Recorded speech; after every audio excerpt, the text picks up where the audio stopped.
দেশি বিদেশি বাবাদের দামান ধরবে না। যদি আমাকে আপনারা ফাঁসি দেন দিতেও পারেন, গুলি করেন করতে পারেন, আমার কণ্ঠ বন্ধ করে দেন দিতে পারেন। আমি আল্লাহর জাতে পাকের কসম, যে আল্লাহ তাআলার হাতে আমার প্রাণ, ওই আল্লাহর জাতে পাকের কসম করে বলি, কোরআন হাতে নিয়ে বলি, দেশি পীর বিদেশি পীর, ছোট পীর বড় পীর, পৃথিবীর কোন পীরের ক্ষমতা নাই একটা মানুষকে জাহান্নাম থেকে নাজাত দেওয়া। এগুলি হলো ধর্মের নামে ব্যবসা। জোরে বলুন ঠিক কিনা? এই ধর্মীয় আবেগ দিয়া, এই ধর্মীয় আবেগ দিয়া মানুষের কাছ থেকে রীতিমতো ব্যবসার একটা ফন্দি ফিকির বেঁচে নিয়েছে। বিশ্বনবী তার কন্যা ফাতেমাকে বলেছে, ফাতেমা নেক আমল করো, মুহাম্মদ সাল্লাল্লাহু আলাইহি ওয়াসাল্লাম কন্যা বলে তোমাকে খাতির করা হবে না। বন্ধুরা আমার, আপনারা আয়াতুল কুরসি পড়েন না? কিয়ামতের ময়দানে কে সুপারিশ করবে? কে সুপারিশ করবে? মুহাম্মদ সাল্লাল্লাহু আলাইহি ওয়াসাল্লামকে আল্লাহ অনুমতি দেবেন, তিনি সুপারিশ করবেন। আর কি মানুষ, কোথায় গেছে মানুষের আকীদা, কোথায় চলে গেছে মানুষের ঈমান। আল্লাহ তাআলা সব গুনাহ পছন্দ করেন, কিন্তু শিরকের গুনাহ আল্লাহ বরদাস্ত করেন না। ভাইরা আমার, শিরক বড় শিরক, ছোট শিরক, সব শিরক মানে অংশীদার। আচ্ছা, এখানে আপনাদের আশেপাশে বড় ফ্যাক্টরি আছে না? কারখানা বা ফ্যাক্টরি নাম বলেন একটা, আর নাম বলেন না। এশিয়ার 100% মালিক একজন, ওর ভিতরে যদি 10% শেয়ারও কেউ কেনে, সে ওইটার মালিক কিনা। ছোট হোক অল্প হোক, সে কত পার্সেন্ট শেয়ারের মালিক? যদি 5% কেনে, তাও সে শেয়ার অংশীদার। কথা ঠিক কিনা? একজনের শেয়ার 95, আর একজনের কত? সে কি দাবি করতে পারবে আমি এটার অংশীদার? দাবি করতে পারবে নাকি পারবে না? বন্ধুরা আমার, আপনি আল্লাহ যা পারে সামান্য একটু অংশ যদি কেউ মনে করেন আল্লাহ তো নাজাত দেয়, তবে ওলি আল্লাহরাও দিতে পারেন। 1% হইল শিরক হয়ে গেছে, 1% হইল কি হয়ে গেছে? শিরক হয়ে গেছে। মনে রাখবেন, সব পাগলামি ভালো, কিন্তু শিরকের পাগলামি ভালো না। কিয়ামতের জাহান্নাম বড়ই ভয়াবহ, জাহান্নাম বড়ই ভয়াবহ। যেই নবীর আগের জীবনের গুনাহ নাই, যেই নবীর পরের জীবনের গুনাহ নাই, আল্লাহ মাফ করে দিয়েছেন, ঘোষণা দিয়েছেন। সেই নবী সকাল সন্ধ্যায় চোখের পানি ছেড়ে অথবা আবেগে আল্লাহর কাছে দোয়া করতেন, আল্লাহুম্মা হাসিবনি হিসাবান ইয়াসীরা, আল্লাহুম্মা হাসিবনি হিসাবান ইয়াসীরা, আল্লাহুম্মা আজিরনা মিনান নার। তাহলে মুহাম্মদ সাল্লাল্লাহু আলাইহি ওয়াসাল্লামের কোনো গুনাহ ছিল? নাউযুবিল্লাহি মিন যালিক। আল্লাহ তাআলা তাকে মাসুম, বেগুনাহ বানিয়ে দিয়েছিলেন। সেই নবী যদি জাহান্নাম থেকে পরিত্রাণের জন্য আল্লাহর কাছে দোয়া করে, ওই নবী যদি কিয়ামতের ময়দানে আল্লাহর কাছে হিসাব সহজ করে দেওয়ার জন্য দোয়া করে, তুমি আর আমি কে আমরা? বন্ধুরা আমার, দুর্ভাগ্য আজকে দুনিয়ার সব ব্যবসার মন্দা, শুধু ধর্ম ব্যবসার মাশাআল্লাহ বাজার ভালো। সব ব্যবসার কি যাচ্ছে? আকাল দুর্দিন যাচ্ছে, অর্থনৈতিক মন্দা যাচ্ছে সব ব্যবসায়। একটা ব্যবসা মাশাআল্লাহ ভালোই চড়া, পুঁজি ছাড়া ব্যবসা লস হওয়ার কোনো ভয়। পুঁজি খাটাইলেই না আপনার লস হবে, পুঁজি নাই লস নাই। সুতরাং মনে রাখবেন, কিয়ামতের ময়দানে আল্লাহ রাসূল আম্মা জান আয়েশা সিদ্দিকাকে বলেছে, আয়েশা কিয়ামতের ময়দানে মানুষগুলো উলঙ্গ আর লুঙ্গিনী হয়ে উঠবে। আম্মা জান আয়েশা সিদ্দিকা বলেন, ইয়া রাসূলুল্লাহ, আমাদের কি লজ্জা লাগবে না? আল্লাহর নবী বললেন, আয়েশা শুনে নাও, আয়েশা কিয়ামতের ময়দানে মানুষের মাথার উপরে সূর্য থাকবে, সূর্যের কিরণে মানুষের ঘিলুগুলো নাক এবং কান দিয়া গলে গলে পড়বে। ময়দানে মহাশরে মানুষগুলি পানি পানি বলে চিৎকার করে করে কাঁদবে, আর মানুষেরা বলতে থাকবে, আইনাল মাফার, আইনাল মাফার, আইনাল মাফার। পালাবো কোথায়, যাব কোথায়, ভাগবো কোথায় বলতে থাকবে। আল্লাহ তাআলা জানিয়ে দেবেন, কাল্লা লা ওয়াজারা ইলা রাব্বিকা ইয়াউমাইযিনিল মুস্তাকার। ভাগবার কোনো জায়গা নাই, পালাবার কোনো জায়গা নাই, লুকাবার কোনো জায়গা নাই। যেদিকেই তুমি যাও আল্লাহ তাআলা তোমাকে বেষ্টন করে আছে। ও আয়েশা, কেউ কারো লজ্জাস্থানের দিকে তাকানোরই তো হুঁশ থাকবে না। ভাইরা, বুকে হাত দিয়ে আপনার আল্লাহর কসম করে বলেন, আল্লাহর কসম করে বলেন বুকে হাত দিয়ে, এই যে কিয়ামতের ময়দানে স্বামী তার স্ত্রীকে চিনবে না, স্ত্রী তার স্বামীকে চিনবে না, এই ওয়াজ কি শুনছেন না কি শোনেন নাই? নবীরা কিয়ামতের দিন কি বলবে? আচ্ছা, তাহলে নবীদের মূল্য কদর বেশি না পীর ওলিদের মূল্য কদর বেশি? তাহলে আল্লাহ কি আপনার সামান্য জ্ঞান দেয় নাই?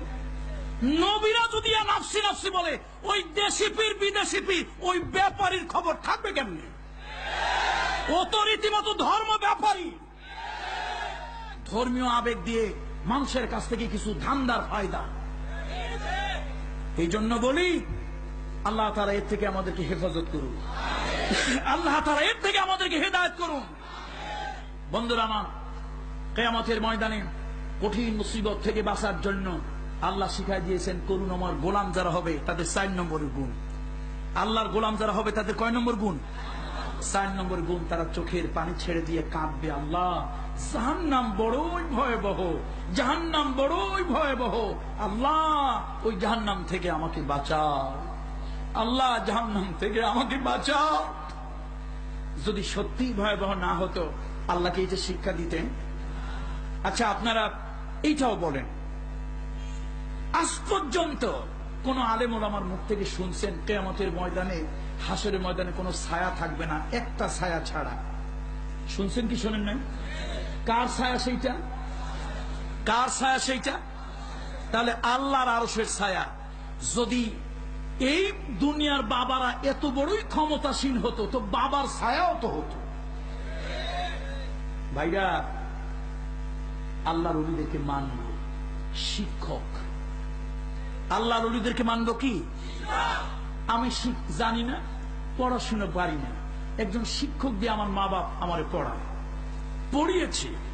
আমি গাড়ি চালাতে জানি না, একজন ড্রাইভারের কাছ থেকে আমি শিখেছি। আমি সাঁতরাতে পারি না, যে সাঁতরাতে জানে ওর কাছ থেকে শিখেছি। আমি সাইকেল হুন্ডা চালাতে পারি না, যে পারে ওর কাছ থেকে শিখেছি। আমি ঢাকার রাস্তা চিনি না, যে চেনে ওর কাছ থেকে চিনে নিয়েছি। সুতরাং পীর যদি হয় শিক্ষক, 2000 কোটি বার মানা জায়েজ। পীর যদি হয় সুন্নত আর জান্নাতের রাস্তা বাতলে দেওয়ার ব্যক্তি, রাহনুমাইকারী, 2 কোটি বার মানি জায়েজ। পীর যদি হয় অভিজ্ঞ, আল্লাহর দ্বীনের উপরে চলে, শরিয়াত সুন্নতের উপরে চলে, অভিজ্ঞ একজন ব্যক্তি, যার অভিজ্ঞতা থেকে অভিজ্ঞতা নিয়ে ওই রাস্তায় চলতে আমার সহযোগিতা হবে, আমি পীর মানি। আল্লাহর কসম, এর বাহিরে পীর মানি না, আল্লাহর কসম মানি না, আল্লাহর কসম বিশ্বাস করি না। এর বাহিরে যা আছে সব ব্যবসায়ী, সব প্রতারক, সব 2 নম্বর, সব আল্লাহর দুশমন, সব শিরকের আখড়া। এই মুশরিকদের আস্তানা জ্বালিয়ে পুড়িয়ে ছাইখার করে দাও। বন্ধুরা আমার, বন্ধুরা আমার, কিয়ামতের ময়দানে নাজাতের রাস্তা একটাই, আল্লাহর গোলামি। জোরে বলেন ঠিক কিনা? নবীরা যেখানে নাফসি নাফসি বলে কাঁদবে, সেখানে এই ব্যবসায়ীদের খবর কোথা থেকে থাকবে? আল্লাহ তাআলা আমাদের প্রতি রহম করুন। মুহাম্মদ সাল্লাল্লাহু আলাইহি ওয়াসাল্লামের কোনো গুনাহ ছিল না, আগেরও নাই পরেরও নাই। আল্লাহ তাআলা তাকে মাসুম বেগুনাহ ঘোষণা দিয়েছিলেন। সেই নবী যদি কাঁদতে পারেন, সাইয়্যিদুনা আবু বকর সিদ্দিক যদি কাঁদতে পারেন, ওসমান জিন্নুরাইন যদি কাঁদতে পারেন, আলী রাদিয়াল্লাহু তাআলা আনহু কাররামাল্লাহু ওয়াজহাহু তিনি যদি কাঁদতে পারেন, তাবেঈরা যদি কাঁদতে পারেন, আল্লাহর ওলিরা যদি সেই দাওয়াত পড়ে কাঁদতে পারেন, তাহলে তুমি নাজাত দেওয়ার কে? এই কথাগুলি বলে মানুষকে এই আখিরি যুগে কিছু দজ্জাল বের হয়েছে। এগুলা পীর নামক দজ্জাল। এগুলা কি পীর নামক কি? জোরে বলেন। ওমা আলাইনা ইল্লাল বালাগ, বলার দায়িত্ব আমার, বলে গেলাম। কিয়ামতের ময়দানে আল্লাহর আদালতে দেখা হবে ইনশাআল্লাহ। আল্লাহর আদালতে দেখা হবে, কিয়ামতের ময়দানে দেখা হবে ইনশাআল্লাহ। আল্লাহর বিচারের আদালতে আল্লাহ তাআলার কাছে আসামি যেন না হই। শেরশাহ কলোনি মাঠে হাজার জনতার উপস্থিতি হয়েছিল, তুমি শরীয়তের কথা, হকের কথা কেন বলনি? বলার দায়িত্ব বলে গেলাম, মানা না মানা আপনার। আলোচনা করেন, সমালোচনা করেন, রাগ হন, রক্তে কলিজায় জলে জ্বলুক, কিয়ামতের ময়দানে যদি আল্লাহ আমাকে হকের উপরে রাখে, আপনি আমার কথা মানতে বাধ্য হবেন। আর আপনাকে যদি হকের উপরে আল্লাহ রাখে, আপনার কথা মানতে আমি বাধ্য হব। আমি যা কিছু বললাম কোরআন এবং সুন্নাহ থেকেই বললাম। বন্ধুরা আমার, করুণাময়ের গোলাম যারা হয় তাদের 4 নম্বরের গুণ কি? তারা কাঁদবে। কিসের জন্য? মাপ পাওয়ার জন্য। জাহান্নাম, আহারে জাহান্নাম। আল্লাহ তাআলা বলেন, আল্লাহ তাআলা বলেন, ওয়াল্লাযীনা ইয়াকুলুনা রাব্বানা সরিফ আন্না আযাব জাহান্নাম। করুণাময় আল্লাহর গোলাম যারা হবে, করুণাময় আল্লাহ তাআলার গোলাম যারা হবে, আল্লাহর কাছে তারা কাঁদবে জাহান্নামের আযাব থেকে বাঁচার জন্য। কিয়ামতের ময়দানে আমি বলি না, বুখারী শরীফের হাসিয়ার মধ্যে লেখা আছে, বুখারী শরীফের হাসিয়ার ভিতরে লেখা আছে, কিয়ামতের ময়দানে আল্লাহ তাআলা বিচার যখন শুরু করবেন, 70,000 ফেরেশতাকে হুকুম দেবেন, ও 70,000 ফেরেশতারা যাও, জাহান্নামকে টেনে টেনে আমার আরশের বাম দিকে নিয়ে আসো। 70,000 ফেরেশতা 70,000 শিকল লাগাইয়া জাহান্নামকে কিয়ামতের ময়দানের বাম দিকে টেনে টেনে যখন আনবে, জাহান্নাম এত জোরে চিৎকার করবে, গর্জন দেবে, ওই চিৎকারে গর্জনে আদম আলাইহিস সালাম পাগলের মতো দৌড়াবে, হযরত নূহ আলাইহিস সালাম পাগলের মতো দৌড়াবে, হযরত ইদ্রিস আলাইহিস সালাম পাগলের মতো দৌড়াবে, হযরত